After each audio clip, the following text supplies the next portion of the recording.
stealing the garments of the unmarried Gopi girls.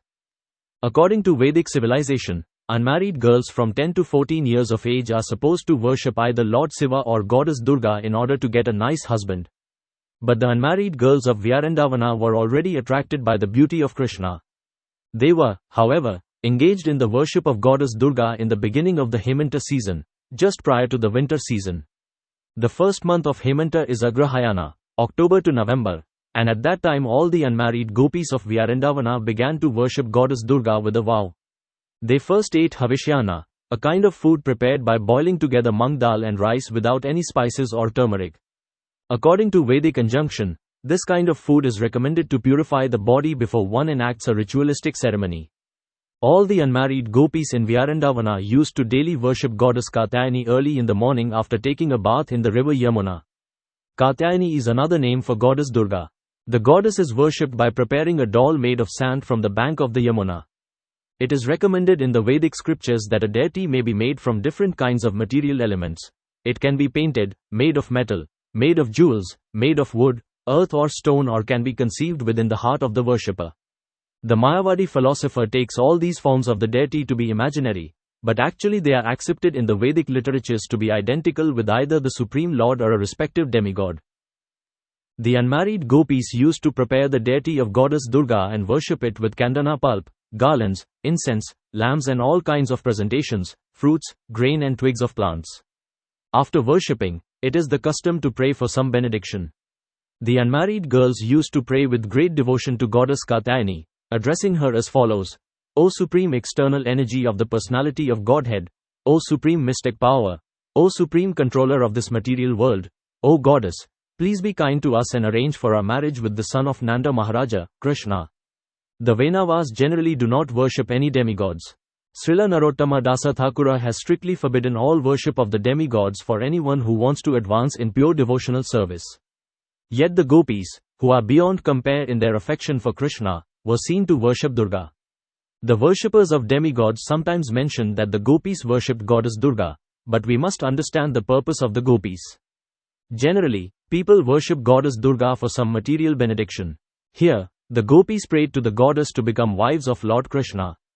The purport is that if Krishna is the center of activity, a devotee can adopt any means to achieve that goal.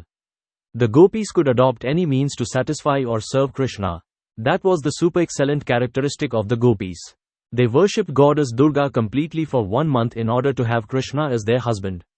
Every day they prayed for Krishna, the son of Nanda Maharaja, to become their husband. Early in the morning, the Gopis used to go to the bank of the Yamuna to take a bath. They would assemble together and, holding one another's hands, loudly sing of the wonderful pastimes of Krishna. It is an old system among Indian girls and women that when they take a bath in the river they place their garments on the bank and deep into the water completely naked.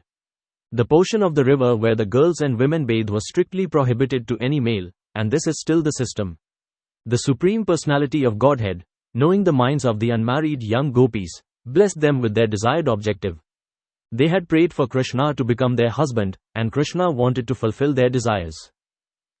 At the end of the month, Krishna, along with his friends, appeared on the scene.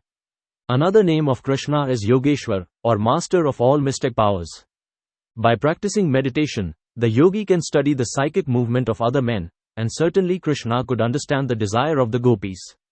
Appearing on the scene, Krishna immediately collected all the garments of the Gopis, climbed up into a nearby tree, and with a smiling face began to speak to them. My dear girls, he said, please come here one after another and pray for your garments and then take them away. I'm not joking with you. I'm just telling the truth. I have no desire to play any joke with you, for you are tired from observing the regulative principles for 1 month by worshipping Goddess Katyayani. Please do not come here all at once. Come alone. I want to see each of you in your complete beauty, for you all have thin waists. I have requested you to come alone. Now please comply. When the girls in the water heard such joking words from Krishna, they began to look at one another and smile. They were very joyous to hear such a request from Krishna because they were already in love with him. Out of shyness, they looked at one another, but they could not come out of the water because they were naked. Due to remaining in the water for a long time, they felt cold and were shivering, yet upon hearing the pleasing, joking words of Govinda, their minds were perturbed with great joy. They told Krishna, "Dear son of Nanda Maharaja, please do not joke with us in that way. It is completely unjust to us. You are a very respectable boy because you are the son of Nanda Maharaja, and you are very dear to us, but you should not play this joke on us, because now we are all shivering from the cold water. Kindly deliver our garments immediately, otherwise we shall suffer." They then began to appeal to Krishna with great submission. "Dear Shyamasundara," they said, "we are all your eternal servitors. Whatever you order us to do, we are obliged to perform without hesitation because we consider it our religious duty. But if you insist on putting this proposal to us, which is impossible to perform, then certainly we will have to go to Nanda Maharaja and lodge a complaint against you. If Nanda Maharaja does not take action, then we shall tell King Kamsa about your misbehavior." When the gopis saw that Krishna was strong and determined, they had no alternative but to abide by his order. One after another they came out of the water. In that posture they were all shivering. Their simple presentation was so pure that Lord Krishna immediately became pleased with them. All the unmarried gopis who prayed to Katyayani to have Krishna as their husband were thus satisfied. A woman cannot be naked before any male except her husband. The unmarried gopis desired Krishna as their husband, and he fulfilled their desire in this way. Being pleased with them, he took their garments on his shoulder and began to speak as follows. "My dear girls, you have committed a great offense by going naked in the river Yamuna. Because of this, the predominating deity of the Yamuna, Varundeva, has become displeased with you. Please, therefore, just touch your foreheads with folded palms and bow down before the demigod Varuna in order to be excused from this offensive act." The gopis were all simple souls, and whatever Krishna said they took to be true. In order to be freed from the wrath of Varundeva, as well as to fulfill the desired end of their vows and ultimately to please their worshipable Lord, Krishna, they immediately abided by his order. Thus they became the greatest lovers of Krishna, and his most obedient servitors.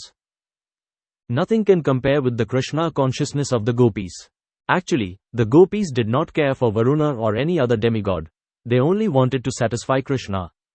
Krishna became very ingratiated and satisfied by the simple dealings of the gopis, and he immediately delivered their respective garments, one after another. Lord Krishna was pleased with them, and since they all desired to have him as their husband, he told them, "My dear well-behaved girls, I know of your desire for me and why you worshipped goddess Katyayani, and I completely approve of your action. Anyone whose full consciousness is always absorbed in me, even if in lust, is elevated. As a fried seed cannot fructify, so any desire in connection with my loving service cannot produce any fruitive result, as in ordinary karma. There is a statement in the Brahma Sanhita, Karmani nirdhati kintuka bhakti bhajam. Everyone is bound by his fruitive activities, but the devotees, because they work completely for the satisfaction of the Lord, suffer no reactions." Similarly, the gopis' attitude toward Krishna, although seemingly lusty, should not be considered to be like the lusty desires of ordinary women. The reason is explained by Krishna himself. Activities in devotional service to Krishna are transcendental to any fruitive result. "My dear gopis," Krishna continued, "your desire to have me as your husband will be fulfilled because it is with this desire that you worshipped goddess Katyayani. I promise you that during the next autumn season you shall be able to meet with me, and you shall enjoy me as your husband." Later Krishna, in the company of his cowherd boyfriends, took shelter of the shade of some trees and became very happy. Thus he addressed the inhabitants of Vrindavana. "My dear Stoka Krishna, my dear Varuthapa, my dear Bhadrasena, my dear Sudama, my dear Subala, my dear Arjuna, my dear Visala, my dear Sabha, just look at these most fortunate trees of Vrindavana. They have dedicated their lives to the welfare of others. Individually they are tolerating all kinds of natural disturbances, such as hurricanes, torrents of rain, scorching heat and piercing cold, but they are very careful to relieve our fatigue and give us shelter. My dear friends, I think they are glorified in this birth as trees. They are so careful to give shelter to others that they are like noble, highly elevated charitable men who never deny charity to one who approaches them. No one is denied shelter by these trees. They supply various kinds of facilities to human society, such as leaves, flowers, fruit, shade, roots, bark, flavor extracts and fuel. They are the perfect example of noble life. They are like a noble person who has sacrificed everything possible, his body, mind, activities, intelligence and words, for the welfare of all living entities. Thus the Supreme Personality of Godhead walked on the bank of the Yamuna, touching the leaves of the trees and their fruits, flowers and twigs and praising their glorious welfare activities. Different people may accept certain welfare activities to be beneficial for human society, according to their own views, but the welfare activity that can be rendered to people in general, for eternal benefit, is the spreading of the Krishna consciousness movement. Everyone should be prepared to propagate this movement. While passing through the forest of Vyarendavana on the bank of the Yamuna, Krishna sat down at a beautiful spot and allowed the cows to drink the cold and transparent water of the Yamuna. Being fatigued, the cowherd boys, Krishna and Balarama also drank. After seeing the young gopis bathe in the Yamuna, Krishna passed the rest of the morning with the boys.